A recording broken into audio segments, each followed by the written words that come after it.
Bonjour à tous. À quelques semaines des élections sénatoriales, je vous propose de faire un bilan de l'action, de l'activité du Sénat ces 3 dernières années. Depuis 2017, c'est l'année du dernier renouvellement du Sénat et c'est aussi l'année, bien sûr, de l'élection d'Emmanuel Macron. On va s'intéresser dans cette émission aux relations entre le Sénat et le gouvernement. 3 ans qui ont été synonymes de friction avec la Chambre haute, majoritairement à droite, qui joue un rôle de contre-pouvoir, et Emmanuel Macron qui entretient des relations plutôt distantes avec le Parlement. Pour débattre de tout cela, 3 invités sur ce plateau. Roger Karoutchi, bonjour. Sénateur Les Républicains des Hauts-de-Seine. Je précise que vous êtes ancien ministre des Relations avec le Parlement.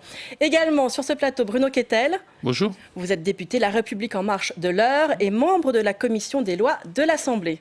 Et enfin, j'ai le plaisir d'accueillir Dominique Rousseau. Bonjour. Bonjour, constitutionnaliste et professeur émérite à l'école de droit de la Sorbonne.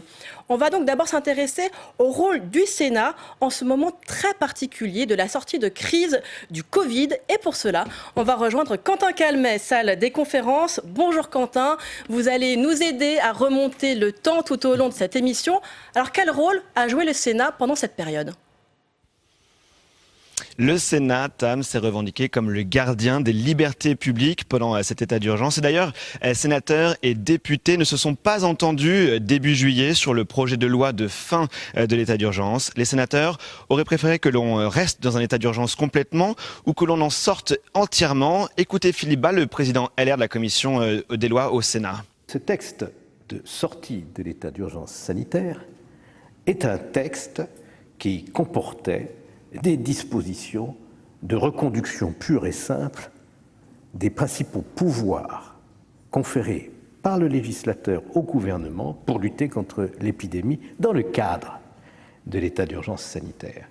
Au fond, ce n'est pas que vous vouliez le beurre et l'argent du beurre, mais vous voulez la fin de l'état d'urgence sanitaire plus l'état d'urgence sanitaire.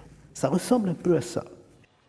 Une position du Sénat qui signe aussi donc la fin de l'entente cordiale avec le gouvernement. Et pourtant, ça avait bien commencé lorsque le Sénat avait accepté de donner des pouvoirs exceptionnels au début de la crise au gouvernement. Tout à fait, pouvoir exceptionnel pour un moment historique. Regardez sur ces images avec la dématérialisation des travaux, avec la crise du Covid-19. Le Sénat s'est vidé et en séance, il n'y avait que 48 sénateurs qui étaient autorisés pour cause de distanciation physique. Il faut le dire, on a moins eu besoin des sénateurs pendant cette période car l'état d'urgence a permis au gouvernement d'enjamber le débat parlementaire. On va le voir avec une animation, regardez. Ce sont des dizaines d'ordonnances qui ont été prises par le gouvernement, report du second tour des municipales, modification de la procédure pénale, du droit du travail.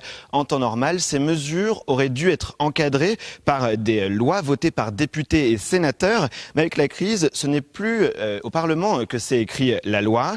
On a vu progressivement au cours du déconfinement les sénateurs refuser cet escamotage du débat contradictoire. Écoutez cet échange, ou écoutez plutôt cette déclaration que nous avions pu enregistrer, c'était fin mai. C'est Patrick Kanner, le président PS du groupe socialiste au Sénat.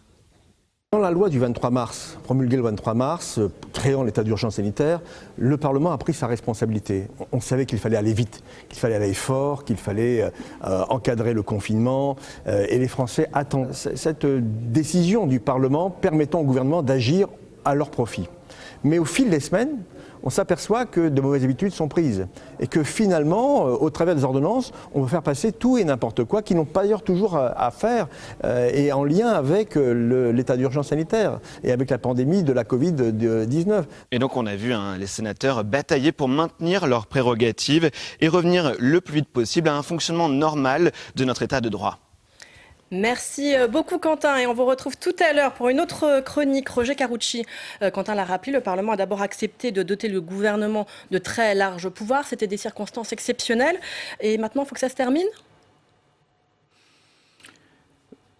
Nous sommes une démocratie et dans une démocratie, le rôle du Parlement c'est de faire la loi et de contrôler l'action du gouvernement.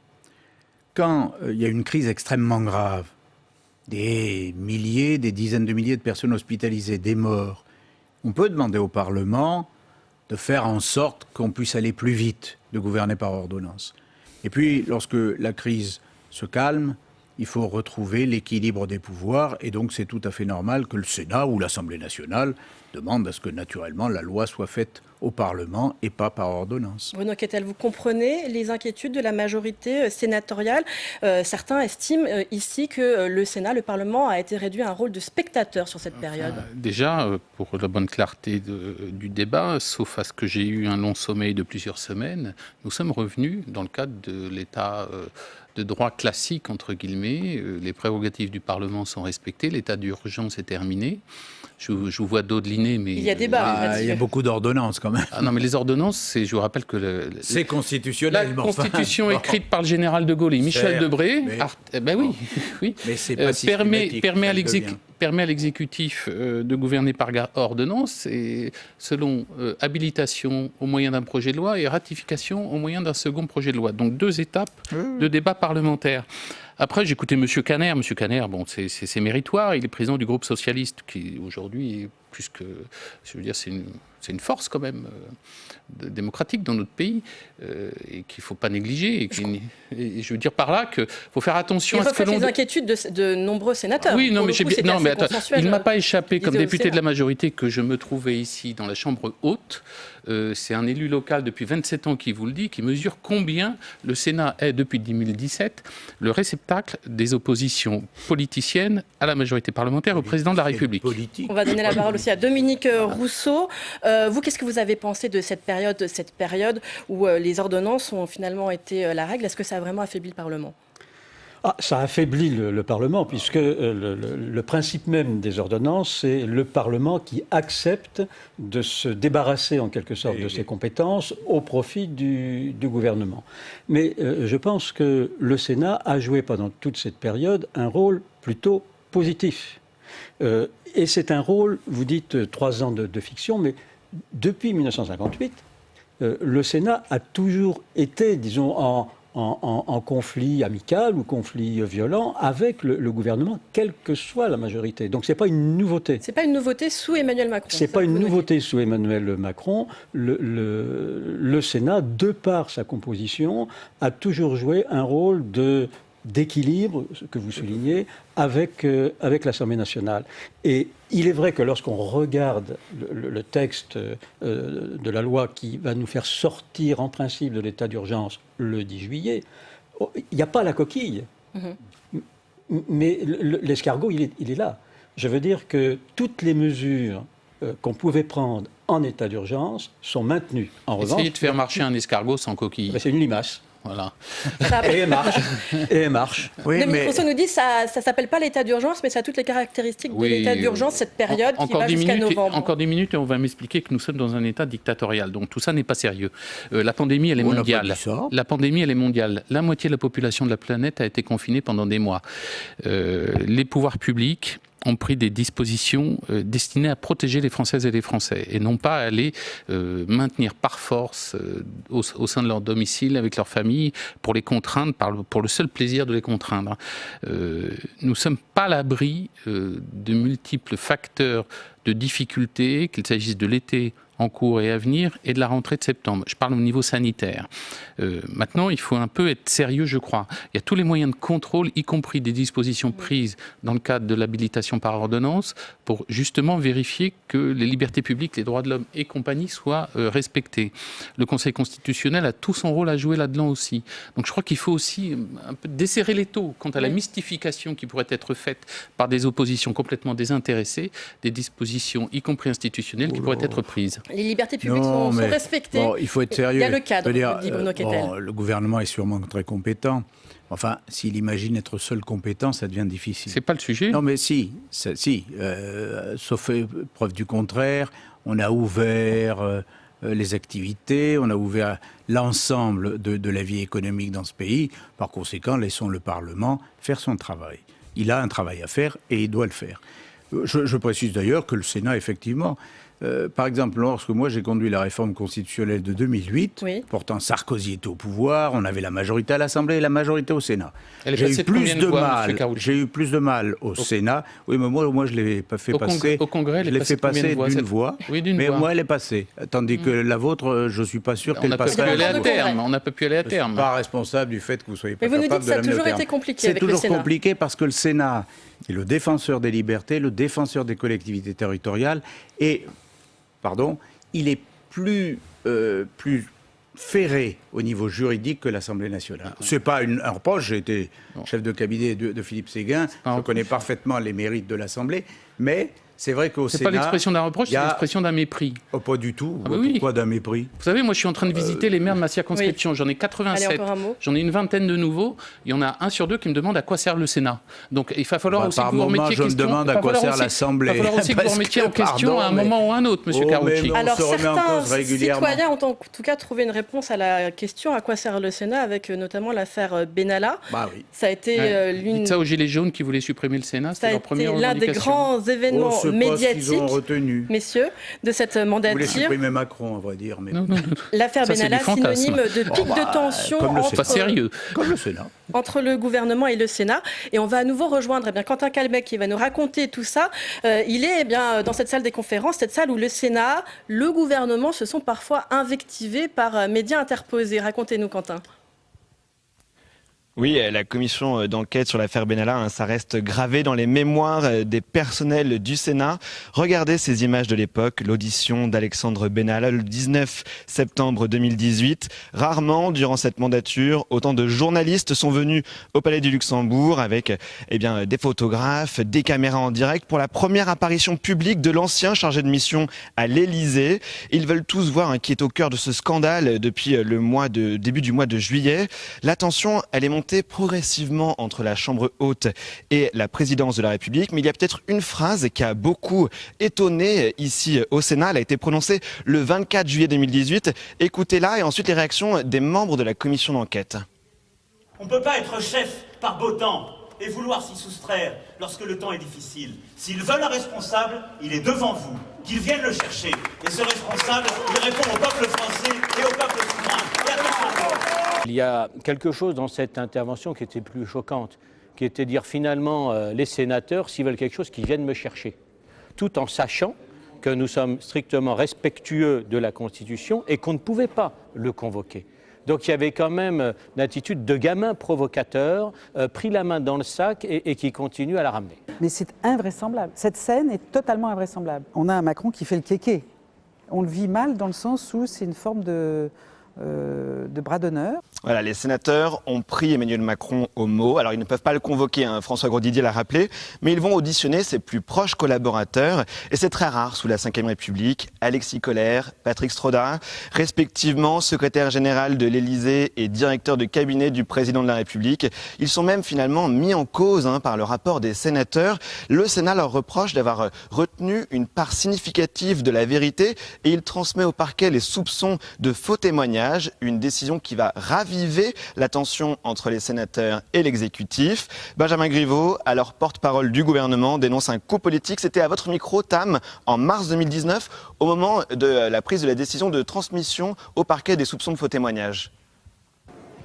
La première réaction, que nous avons à faire à une décision politique. Un procès politique, dit-on dans vos rangs ? C'est une décision politique. Il faut que le bureau du Sénat l'assume comme tel. Elle ne repose sur aucun fondement, ni en fait, ni en droit.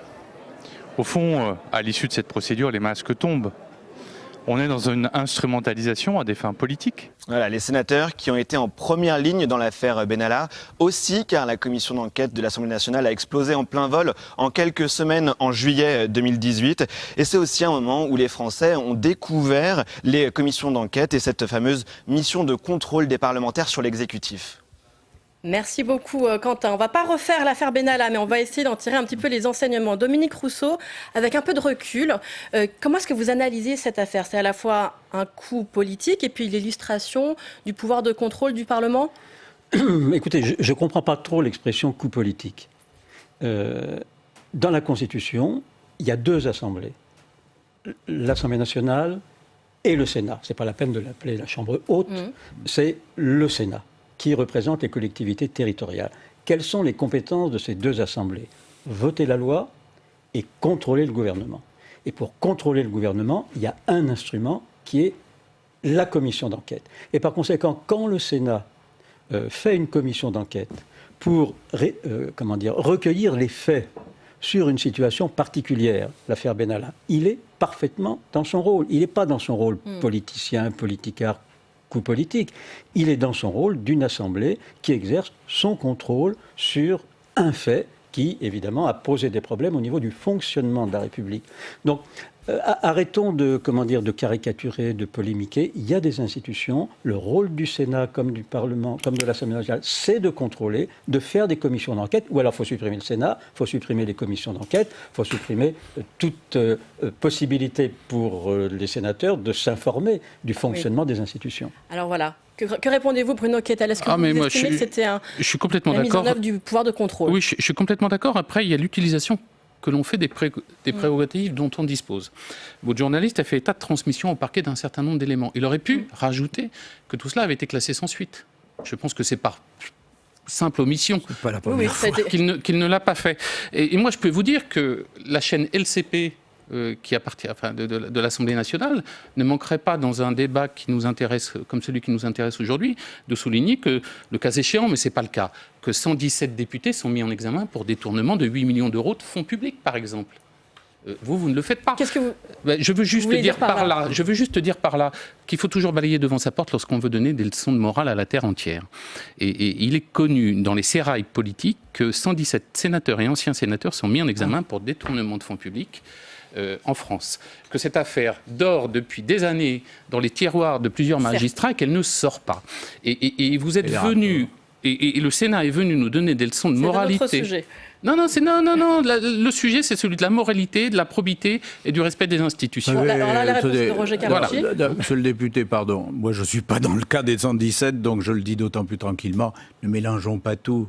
J'aimerais bien savoir, c'est pas l'intérêt d'ailleurs, combien de députés sont mis en examen pour telle ou telle affaire. Non, pour détournement d'argent de l'Assemblée nationale, aucun, monsieur. J'ai cru comprendre qu'il y avait quelques-uns, mais passons. Vous me donnerez... Passons.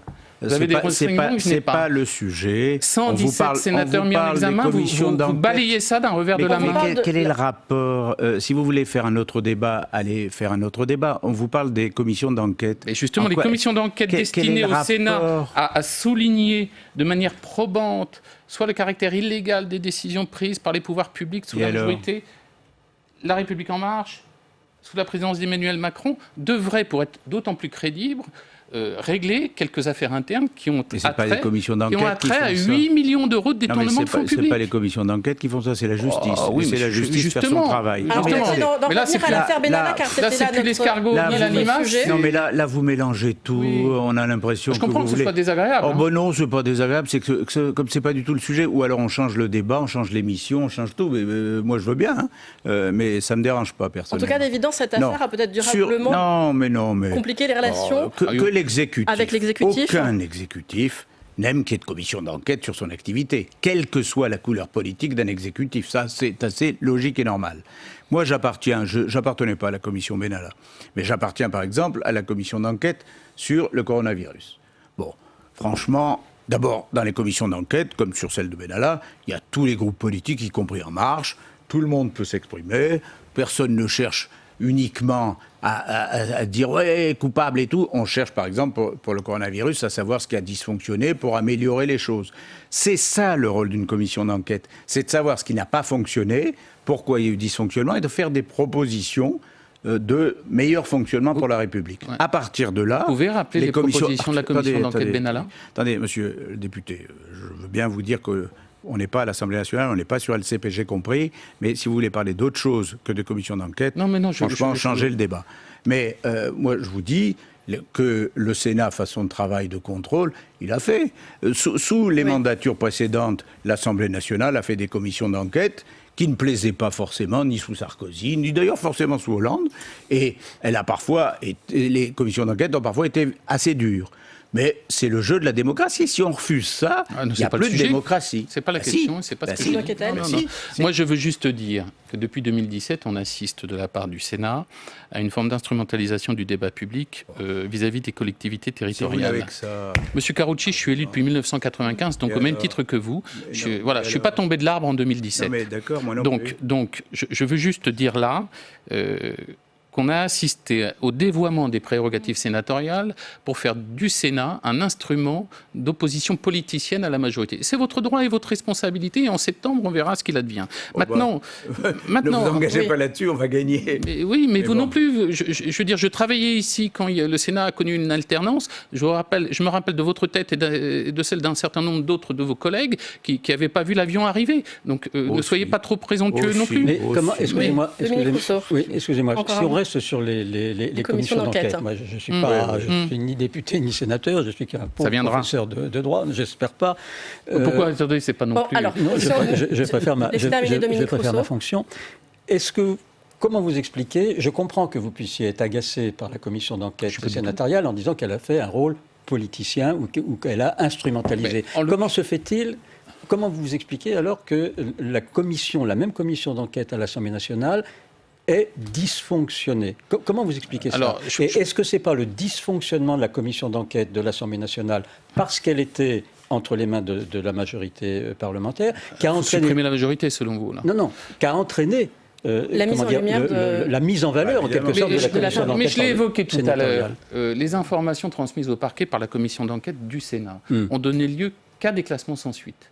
Je veux dire, dans un État éclairé, une démocratie apaisée, le reportage aurait dû en faire état. Ça n'a pas été le cas. Un certain nombre de préconisations ça n'a pas été au sein du rapport, au-delà de... Non, mais je comprends, on vous dit dans l'oreillette ce qu'il faut me répondre, mais néanmoins... je me permets de vous répondre de moi-même. Mais comme vous ne l'avez pas fait tout à l'heure, j'imagine que l'oreillette a fonctionné. C'est désagréable quand même comme débat, là. Mais sur le fond... Vous remettez en cause la qualité du journalisme. Je veux juste dire...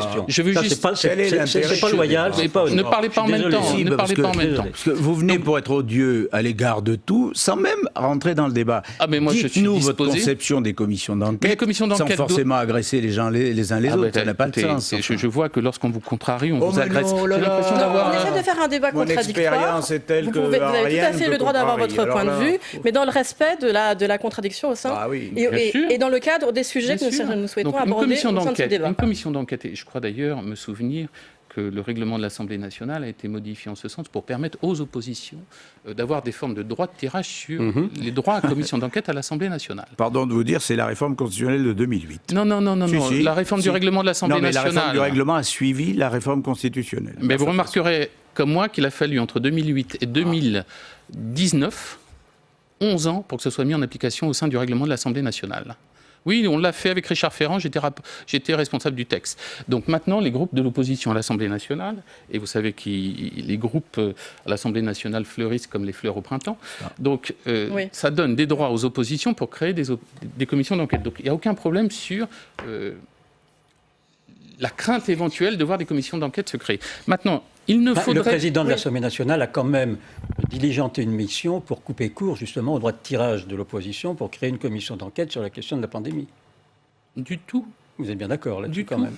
Du tout. Ah, ça sur le plan juridique, je ne vois pas comment vous pouvez contester l'affaire. On était dans le cadre de l'état d'urgence. On a créé une mission... Oui, mais il y avait un droit de tirage, comme vous l'avez dit, effectivement, de l'opposition pour créer une commission. Donc il faudrait... Et donc, le président de l'Assemblée nationale, pour empêcher cette commission d'enquête... Pour satisfaire aux prérogatives de l'opposition, il faudrait que le président de l'Assemblée nationale renonce aux siennes. C'est quand même particulier comme raisonnement. Il y a une instrumentalisation, si je reprends vos mots, d'une disposition du président de l'Assemblée nationale. Donc le droit de tirage, la création d'une commission d'enquête à l'Assemblée nationale. Tirage dont le président de l'Assemblée nationale est dépositaire, il doit être inopérant. C'était pas un droit de tirage, c'était créer une mission d'enquête, c'est différent. Non, une mission d'information. Une mission d'information. Donc il faudrait que les prérogatives du président de l'Assemblée nationale soient mises entre parenthèses uniquement pour satisfaire aux injonctions des groupes de l'opposition parlementaire. C'est pas démocratique, ça? C'est pas démocratique. C'est pas des injonctions. Ça irait même un peu plus loin que de nier à la majorité parlementaire le droit d'avoir des prérogatives. Ça n'a pas de sens. Il y a ici au Sénat, les groupes d'opposition, par rapport à la majorité sénatoriale, ont un droit de tirage. Jamais le président du Sénat ne conteste ou ne critique. C'est un droit de tirage. Ça veut dire que le groupe d'opposition qui dit « dans mon droit de tirage, je veux ça », il l'obtient. Parce que c'est la règle. Parce que si vous dites non, la majorité n'a pas le droit, elle, de prendre des initiatives. Mais la majorité peut demander des commissions d'enquête, mais pas empêcher un groupe d'opposition. Elle a demandé une mission d'information parce qu'elle ne pensait pas qu'il y aurait une utilisation politicienne des oppositions de ce sujet dramatique qui est celui du Covid. Parce que vous qualifiez de politicienne toute création de commissions qui cherchent à recueillir des informations. Quand les leaders de l'opposition parlementaire, et notamment l'Assemblée nationale, encouragent sur les médias les Françaises et les Français à porter plainte contre les dirigeants de ce pays, je me dis qu'il y a quelques arrière-pensées derrière tout cela. Ça a toujours été le cas et il n'y a pas besoin de les encourager. Si on essaye de prendre cette question avec un petit peu de recul, ce que montre cette affaire sur les commissions d'enquête, la commission d'enquête Benalla, maintenant la commission d'enquête du Covid, c'est que finalement, députés et sénateurs paraissent vraiment très irréconciliables sur ces conceptions, sur ces questions. C'est ce que vous essayez de nous montrer. Non, mais avec le sujet dans notre pays, là on est entre nous, on est à Paris, on est au Sénat, mais dans notre pays, quand vous allez au fin fond de notre pays, on ne vous demande pas quelle est la différence entre les prérogatives et un sénateur et un député. Les Françaises et les Français, ils attendent qu'on travaille tous dans le même sens, qui est celui de prendre des réformes, d'adopter des lois et de porter notre pays sur le chemin du progrès, la diminution des différences qui peuvent exister et la préservation des atouts de notre pays, formidable, 38 millions de clochers, 35 millions de communes aujourd'hui, etc., etc. Maintenant, je l'évoquais tout à l'heure, moi, la moitié des maires que j'ai visités qui sont de nouveaux maires m'ont demandé de leur expliquer quelles étaient les prérogatives du Sénat. J'y suis pour rien, mais c'est comme ça. Donc il y a peut-être un problème aussi. Mais il y a peut-être un problème. Oui, vous dites tant mieux, ça veut dire que vous préférez vivre caché. Ce qui montre bien... Ça vive caché, je vous rassure. Non, mais nous, avec les élus locaux, on les voit beaucoup plus que la grande ambigu, surtout dans les Hauts-de-seine. Mais pourquoi dans les Hauts-de-Seine ? Mais qu'est-ce que vous avez contre les Hauts-de-Seine ? Rien, j'adore les Hauts-de-Seine. Ah, alors. Restons-en là sur les Hauts-de-Seine. Y a-t-il vraiment ce sujet, Roger Carucci ? On a eu plutôt le sentiment, pour le coup, avec cette commission d'enquête, que ça avait plutôt changé, pour le coup, l'image du Sénat, toute cette période.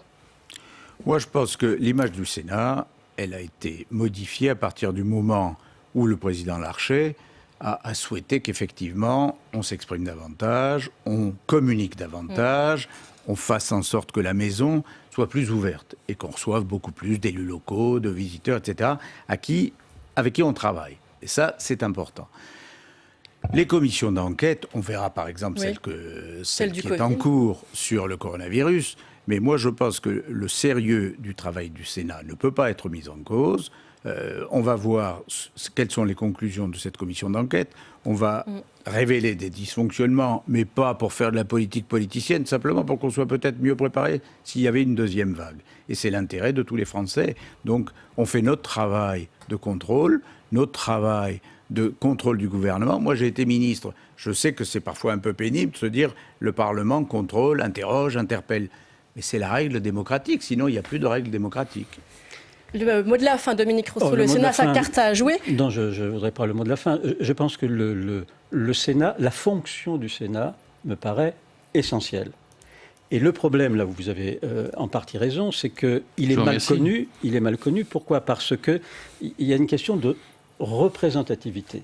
C'est-à-dire que le Sénat, article 24 de la Constitution, excusez-moi, mais représente les collectivités territoriales. Et c'est très bien. L'Assemblée nationale représente non pas les citoyens, mais la nation.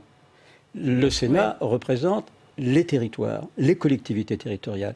Or, les collectivités territoriales aujourd'hui qui impulsent l'économie, qui impulsent la culture, qui impulsent le social, qui impulsent l'emploi, ce sont essentiellement les grandes métropoles et les régions. Or, elles sont sous-représentées au Sénat. Donc je pense que on ne pose pas la question de la seconde chambre en Allemagne, par exemple, parce que là, elle représente les entités fédérées. Alors je ne dis pas qu'il faut aller vers un État fédéral, mais plus le Sénat représentera les collectivités territoriales, moins sa légitimité sera discutée et plus sa fonction de contrôle et d'équilibre des pouvoirs sera respectée. Et de complémentarité. Merci à tous les trois d'avoir participé à ce débat animé. Et je précise en cette fin d'émission que Public Sénat a toujours traité tous les sujets concernant les sénateurs en toute indépendance. Merci à tous les trois.